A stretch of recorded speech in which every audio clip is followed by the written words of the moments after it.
মানে যদি এমন হতো যে বেনামাজির জানাজা হয় না, আমার মনে হয় নামাজির সংখ্যা বাড়তো। যদি এমন হতো বেনামাজির সাথে কেউ মেয়ে বিয়ে দিবে না, ছেলে বিয়ে দিবে না, আমার মনে হয় নামাজি বাড়তো।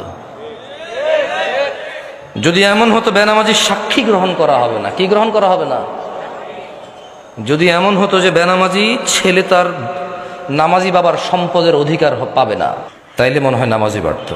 এগুলো আমি বলিনি, এগুলো মুহাম্মদ সাল্লাল্লাহু আলাইহি সাল্লাম বলছে। বেনামাজি বেওয়ারিশ থাকে, কারো ওয়ারাসাত পায় না। বেনামাজি কি পায় না?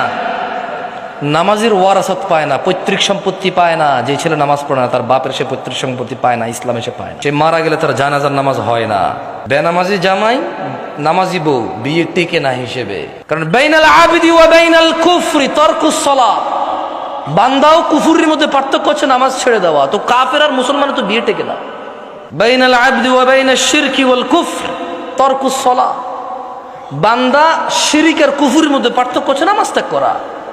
তো বেনামাজি নামাজি যদি বউ জামাই হয়, টিকবে না, তো থাকবে না এই সংসার। খুব সিম্পল লজিক। আপনি যেদিন হাদিসকে এভাবে দেখবেন, ওই দিন আপনি মানুষ হতে পারবেন। আদারওয়াইজ ওয়াজ শুনতে পারবেন, জুমায় যেতে পারবেন, খুতবা শুনতে পারবেন, কিচ্ছু হবে না।